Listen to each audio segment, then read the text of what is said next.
Hey everyone, I'm Mike Del Preti, and you're listening to Context, where I'm having meaningful conversations with industry leaders about the businesses and technologies changing real estate.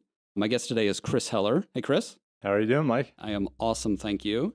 Chris is the president at Movoto, which is an Ojo business, a former CEO of Keller Williams, and general industry thought leader and great guy. So, welcome to the podcast. Thanks. I'm always excited to chat. Always fun to talk about real estate. Yes. So, before we get into real estate, how do you typically start your day? I start my day early. I start it with exercising and then just getting caught up on my stuff before I hit my meetings. There's always a smoothie that gets made. And then, stretch, exercise every morning, and then hit it. Awesome. Coffee drinker? No, Okay. Tea? decaffeinated. I stopped in 1997 at a real estate conference. They had a nutritionist speak, and that Uh-huh. day in August of '97, I stopped caffeine and dairy. Okay. So that's so no. I've always been motivated and driven, so I don't need the extra stimuli. Don't need the extra jolt. Yeah. Got it. So let's start with maybe just a bit of a brief background. So right now you're at Movoto, before that Keller Williams, and I mean you've been practicing real estate for 30, 35 years. How did you first get into real estate? I was a sophomore in college, and my dad called me and said, "Hey, you're going to get your real estate license and come up to Lake Tahoe and sell timeshares for the summer." And I said, "Okay." And had no idea what that meant, but did that. And that turned into doing that for 3 years while going to school part time. And during that time, I'd met a broker. And that broker kept saying, "Hey, you should come join my brokerage, get into real estate, you'd be great." And for 3 years, he wrote me notes. He'd call me every time I saw him. And one day I was meeting with him to lease some space to start a marketing company. And he kept going and talked me in. And I said, "All right, I'll give it a try." Hmm. Um, Interesting. yeah, I've thanked him many times. And you've been in the industry for quite a while, and you've Yeah, I seen. got my license in 1983. Okay, so you've seen a lot. I mean, you've kind of seen the before, during, and after of the internet Yep. revolution and what's happened there. Yeah. For the period of time, I'm skipping a lot, but you were the CEO of Keller Williams for a while. What's the biggest challenge of being the CEO of a company like that? There's a lot of challenges. 5 years prior to that, I was the president of the worldwide division of Keller Williams. So I was on the leadership team for 5 years before becoming the CEO. So I knew the company, I knew how to navigate things. When it's a founder-owned sort of family-type company, there's challenges that go along with that, just like there's challenges with being the CEO of a public company, just different types of challenges. Hmm. But when you go from an agent, who's built a big business, as I had for many, many years, and then you go take an executive position in a company, for a lot of people, that's really challenging because it's so different. It wasn't probably as challenging for me because I ran my business as a business. I acted as a business and had a P&L that I studied every month and, so knew those things. But the one biggest challenge when it first started was as a sort of a sole proprietor, everything's on you. And when you want something done, you figure out how to do it and you do it. When you're inside an organization, you now have to get really good at succeeding through other people and other departments to get things done and have to develop some patience to know that they have other things they're working on too. So you can't always get things done at the pace you want to. Is it more about speed of execution or speed of decision making? I've purposely worked on fast decision making for many, many years. Like one of my early mentors used to say that make decisions fast. And some of them are going to be good, some are going to be wrong, but you'll learn from all of them. As long as you keep failing forward, you're fine. So the bigger the decision, usually the faster I am. What to wear each day, it may take me a long time, but when it comes to business decisions or investment decisions, the key to success in an organization is the speed of implementation, Hmm. right? Like decisions can be made. If you can't execute, or if you can't implement, those good ideas or those good decisions don't come to fruition and don't become reality. As a leader, how do you encourage your team to make decisions fast and to be okay with failing? Number one, I think in all cases, you have to lead by example. But number two, you have to teach that, right? Because I think what we inherently have is almost the opposite. Like, I don't want to make a mistake. I want to be cautious. I want to make sure it's the right decision. So it's really having the conversations and showing them and teaching them how to do that. And then being okay with it, right? Like letting them know it's really okay. Like we all make mistakes. Mm-hmm. And it's not the mistakes, it's how we react to them that matters. It's what we do and what we learn from them. Now, if we keep making the same mistake, that's a problem. So just getting them comfortable with that and then moving fast. And when you move fast, you're sort of forced to do that. So when you can get your organization to run fast with you, then it becomes a little easier for them to fall into that. Right. What I hear from that is the problem is not learning from your mistakes. It's not making a mistake. Yeah, correct. It's being afraid to make a mistake. Yeah. I'd rather someone take a shot and miss it than not take a shot. Right now, in 2024, the industry is kind of what it is. How important do you think speed of execution and speed of decision making are in terms of what companies succeed and fail? Yeah, I think look, as time goes on, the pace and speed of everything is increasing because of technology. And I think it just is becoming more and more important. And I want to distinguish, though, I'm not talking about being reckless or careless, but speed of those things, you have to operate at that level. Otherwise, you just won't keep up with consumer behavior, with expectation levels, with just the world in general. Do you think consumer behavior has changed over the past 20 years? I think dramatically. How so? As consumers, what we expect. Here's an example. If you or I are going to buy something, and we go online to buy it, and we go onto a site where we have to put in all our information, our address, our billing address, our credit card, we go, why don't they know this? Like, why do we have to do this, right? Because we're so used to the Amazon effect of being able to just click on something and buy it. So our expectations on how things should happen and what we should be able to do have changed.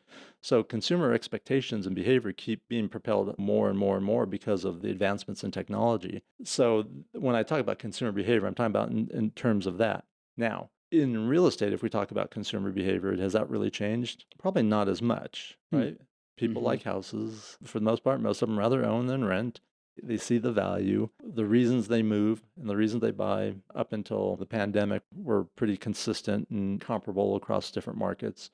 Obviously, the pandemic opened up a whole new world of people now realizing that they could live other places and work other places. But yeah, I think consumer behavior has changed and will continue to change as far as expectations and what we expect from experiences. Is it frustrating at all? Or have you been surprised at how consumer behavior hasn't changed in real estate? Or is there kind of one particular area you're like, man, why doesn't this technology or product or new tool, like, why aren't people using this? Yeah, I think if I stop and think about it, maybe sometimes, but it's also, when you really look at real estate, and unlike almost any other transaction, there is so much emotion involved, whether it's excitement or fear or whatever it might be. Because of that, it's not one of those things where technology can easily come in and augment or replace certain parts of it, right? There's just that human element.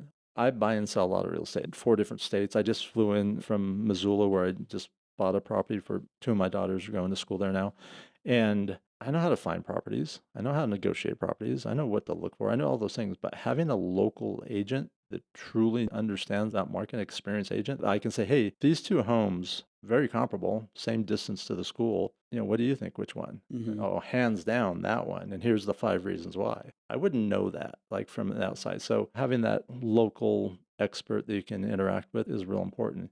And for someone who's not buying and selling a lot of real estate all the time, just to have someone that you can talk to and get some reassurance from when there's fears and concerns that are normal to have as a human that's about to make a big decision. Those are things that are hard to replace.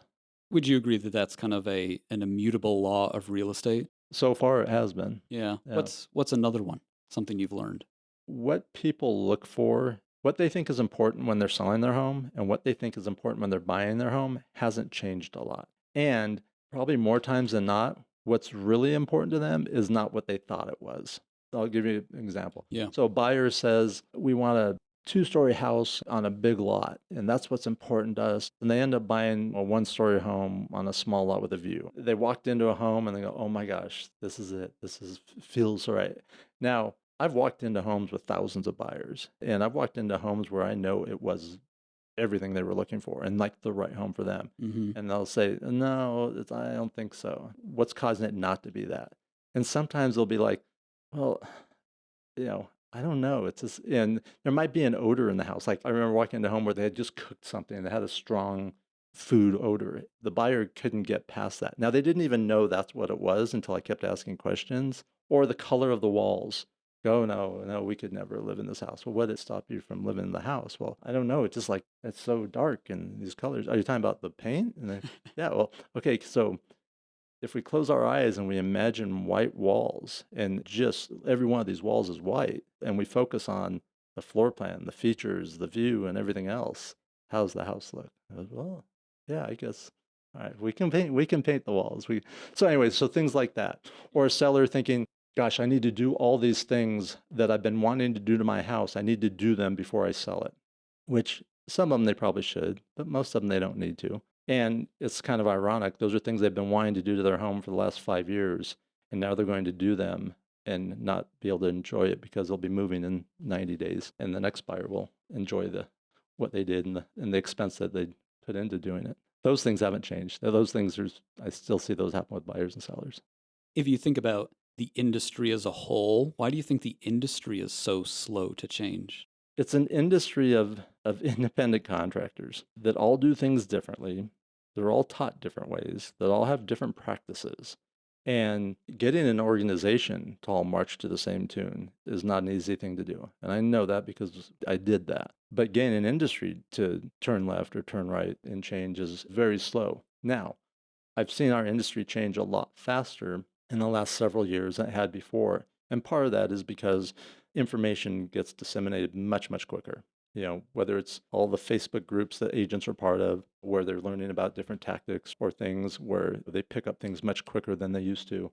I traveled here years ago, over 20 years ago. I flew to Boulder, Colorado to shadow an agent for a day, a top agent that I had met that I admired. That's how you had to do things like that to learn like how people are doing things. Now, you can spend an hour on Facebook and get more information. May not be good or accurate information, but you get a lot of information fast. Yeah. Some of my recent research has been around this idea called the last mile problem. And I did this secret shopping project where we did some research going into open homes and submitting some online leads. The long and short of all that, it's all online, but the long and short of it is that in an open home, kind of half the time, an agent doesn't ask the person coming in for their contact info or doesn't follow up if they do get it. And then for the online leads, half the time the leads are just ignored. Why don't agents call people back? That's the answer to the question you asked me a little bit ago, is what hasn't changed. I remember, I don't know, it was probably in the early 2000s or maybe the late 1990s. I was in a home and the seller had agreed to hire me and we're filling out the listing agreement and I'm almost done. And when I was done, I always asked every client, can I ask you why you decided to hire me? So I'm filling out the paperwork, and before I asked him, he said, hey, do you want to know why I hired you? I said, yeah, actually, I was going to ask you that. He said, I interviewed 4 agents and I asked each of you, what do you do that's different or why should I hire you? He said, you were the only one that had an answer. He said the others either had no answer or they stumbled and fumbled. And Yeah. I had gotten a call from a client where they had called on 7 properties that were for sale. And the reason they said they hired me is because I was the first agent that called them back and only one of 2 out of the 7 that called them back. Wow. And those were, as far as those agents know, that was someone calling to see the home or inquire about the home. So those things haven't changed. Yeah. Now, back to your question, why doesn't that happen? I don't think there is enough emphasis on just pure sales skills and sales tactics. There's this weird thing in real estate where people don't want to be too salesy or don't want to be called a salesperson. Well, guess what? You're in sales. And in other industries, in other business, the things you described when you did your research wouldn't happen. It just doesn't happen because people are trained, how important it is to respond and follow up and all those things. If agents would simply do those 2 things, respond with an urgent manner and follow up, diligently, they would do a lot more business. Yeah. It's fascinating. It's one of those ones that make you scratch your head. It does. It is. And I keep hearing, everybody's heard anecdotal examples for years. And that's kind of why I did the project. I was like, all right, what's the data say behind this? Yeah. And it's shocking. And I've talked to some folks about it and I hear the same answer, which is, I don't believe in a high pressure sales approach. Yeah. And I think to myself, that's fine. Yeah, that's cool. But, you're probably going to lose out to the agents that do believe in a Well, and I sales think there's a approach. lot of misconceptions. What they think is high pressure in their head, you or I may think is normal. Like as a consumer, If a salesperson is prospecting to me or following up with me, I know that's their job, right? And if they're not doing it, what do I think? I think, well, gosh, they aren't very good. They're not very aggressive. They're not very hungry. But for the person doing it, the agent doing it, many of them are very uncomfortable. One of my early mentors used to say, like, why not do it? Like, what are you afraid of? You can't lose what you don't have. You don't Right. have the client. You don't have the deal. So what are you going to lose? Right. So part of the other response I've heard from people on this is for the online leads, oh, they're just not valuable. It's spam, blah, blah, blah. Are online leads still valuable? I'll hear agents say that, and they'll say, oh, these are bad leads. And my response is, there are no bad leads. There's just bad follow-up, Yeah. right? Because every person you meet, whether you met them online, whether you meet them at the grocery store, whether you meet them at the open house, everyone you meet is an opportunity, right? An opportunity to do business with them now, an opportunity to do business with them in the future. They're an opportunity for referral business, right? They know people they can refer you to. So I think a lot of it is the mindset of the agent. And if you're looking at everyone as an opportunity versus trying to prejudge, whether they're going to buy from you right now or sell with you right now, you just approach it differently. So what's the last mile solution? Look, there's a lot of changes in our industry right now, and a lot of agents aren't going to adapt or effectively adapt. And the last mile solution may be just natural evolution and natural selection of agents getting out and then leaving, Mm, a more professional, experienced, skilled, yeah. group of agents. That's a great answer. I've never really considered that or heard that before, directly related to this. Maybe this is just survival of the fittest. Yeah, Which, forced. yeah, and which seems like a good outcome, especially for consumers. It's a good outcome for consumers. I think it's a good outcome for the industry and for agents. You've heard top agents for decades say, I wish there were fewer agents, because the inexperienced or the unskilled agents make it more difficult for the professionals. If I'm a good orthopedic doctor and there's a bunch of bad ones around, I have to battle, getting through that perception to have my patients understand, no, I know what I'm doing and I'm one of the good ones. All right. So if you were to start an investment fund right now and invest in some real estate tech businesses, what kind of businesses would you be investing in? Really good question, because I do a fair amount of that. It's funny, the type of business is important, but it's usually not the first or second thing on my criteria. But to answer your question, I'd be looking at businesses that had appeal across multiple verticals. So being at the effect of an industry can have its pros and cons. But if you have something that can cross over into other verticals, there's a lot more opportunity. I would be looking at things that I don't believe are going to go away or going to change or become obsolete. So, whether it's a machine learning or AI company that helps consumers, just making something up, reimagine what a home could look like or how it could be furnished or those type of things. Hmm. That's things like that are only going to become more and more commonplace and more popular. Be looking at things where where we know that there's going to be consumption needs of the product. So whether it's by agents, by consumers, or by both, or in other industry professionals, where it's something that they want, but it's also unique that the next person can't Yeah. build it and has no moat around it. So what kind of advice would you give to startup founders? A lot of times they think the industry is bigger than it is. If they're building a product for agents, they look at, 1.5 million members of the NAR and another 4 or 500,000, non-NAR members. There's 2 million agents. And, if we can just get Yeah. 10% of them, Yeah. well, the reality of it is that there's a small percentage of those that are actually active and practicing and producing on a daily basis. So that's one. Make sure they have realistic expectations of the size of the audience.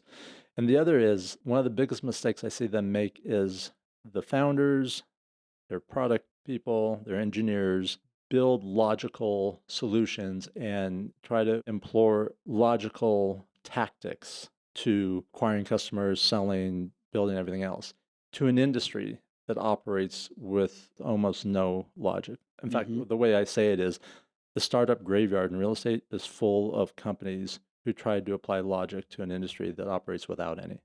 And that's at the agent level, very little logic I see on a daily basis.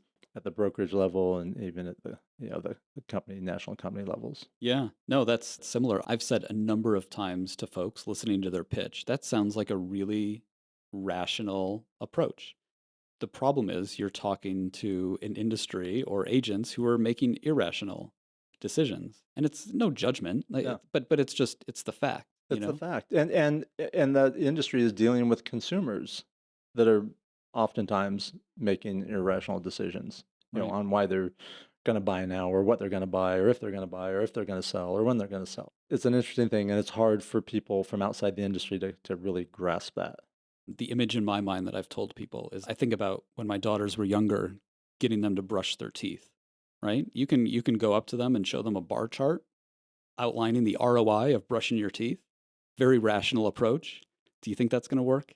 Right? Is that going to work with a 4-year-old? Not at all. No, it's funny because as you're saying that, I'm thinking my wife will always say you're so literal and logical because that's just sort of the way I process things. And when I was a little kid, I got cavities. As a little kid, I stopped eating sugar. I connected the dots, logical decision. I'm never going to have Yeah. a cavity again. Wow. Rational guy in an irrational industry. Yeah. Yeah. Hey, what sort of technology do you think the industry needs right now? Boy, I'm trying to decide like from which perspective to look at that from. If I put on my agent hat, my biggest challenge as an agent, which hasn't changed over the years, is finding new relationships, deepening those relationships, building those relationships so that when that consumer is ready or has a need, I'm there. So things that do that really effectively and understanding that the things that used to work no longer do. Like a CRM that has campaigns that keeps me in front of you isn't enough, right? That's table stakes. That's not enough. I have to be delivering real value. So any technology that helps me deliver real value to the relationships that I have built or am building. If I'm looking from a consumer's standpoint, I think it's always been important, and the good agents and brokers will have this conversation with consumers, but consumers for the most part have sort of lumped agents all into the same pool. Like I need an agent. Yeah. Right? No, you need a good agent. And they end up using an agent that they bumped into, that was referred to them, Yeah. that's on the one of the parents of their kids on the kids soccer team. So really helping consumers make good decisions on who they're going to contract with now more than ever, because up until recently, who you use to represent you on a purchase, you want someone who is available, who is responsive, would do the things you want to do when you want to do it. Now, when you're actually going to be potentially paying for those services, who represents you is really important, Yeah. and making sure that you have the right representation. It's no different than if you or I need to defend ourselves in a court issue. Like who we choose is super important. And Right. so anything technology that would help consumers make better decisions would be valuable. The phrase you said that stuck in my head is real relationships. And what just came up for me, we're both going to Blueprint next week. And I don't know about you, but I've been inundated with emails from people trying to set up meetings. I'm going to say 100% of them are just copy paste, sent out to a mailing list. There's no real relationship there. There's no idea of who I am as a person and who I might be interested in talking to or why. It's just this shotgun approach. Yeah. The same on LinkedIn. You might get a LinkedIn message. It's, like, hey, I notice you're a real estate tech strategist at mikedp.com. I'd love to blah, blah, blah, Or we have some of the same connections, so I want to reach out. So that's great. You got some technology to automatically create something from you, but it's all missing the point. And actually those are negative interactions. They would have been better off just not reaching out, but now there's a negative interaction to that. Yeah. In there lies the opportunity. If I'm sending out a message to a database of people, and it's the same message to a bunch of people who are on all different places in their life, in their decision process, and where they're at, it's going to land with some of them, and it's not going to land with a whole bunch of them. But if you can be able to really be able to communicate with someone, as you said, in a real relationship or in a real manner that's relevant to them, that can be impactful. We get LinkedIn messages, and we can tell the ones that are just Yeah. they don't know who we are. They may not even remember that they sent it. Versus the ones where someone's like really connected and wants to talk. Yeah. You're describing this idea of kind of, if you're reaching out to a database, of going to the lowest common denominator, right? It's interesting. The lowest common denominator is 0, and you have a divide by 0 situation there. That's where we're at, Yeah. right? If you're trying to do that, you're just going to get nothing out of it. And or it just takes a long time. Like I used to teach agents, if you're just persistent and consistent, you'll win more times than not. Mm-hmm. And that'll get you to a certain level, right? Just being persistent, consistent, right? But if you really want to grow beyond that, there's other ingredients you have to add. As a salesperson, it's, skills and enthusiasm in the things we're talking about, being able to communicate people in a way that they find valuable or meaningful to them. Yeah. All right. We're just about out of time. Any final closing thoughts? I'm going to say something that I've said, I think, for several years in a row, but each year it seems to be more true. It's an exciting time, and there's a lot of change happening, a lot of change coming, which creates a lot of opportunities, which equates to excitement for me, right? Opportunities equals excitement. So that's great. It'd be fun to watch and be part of it. Yeah. Okay, great. Awesome. Good place to end. We'll wrap there. I'm Mike Del Prete. You've been listening to Context. If you want to hear more podcasts or dip into more of my research, you can check out my website at mikedp.com. And we'll catch you next time. Thanks.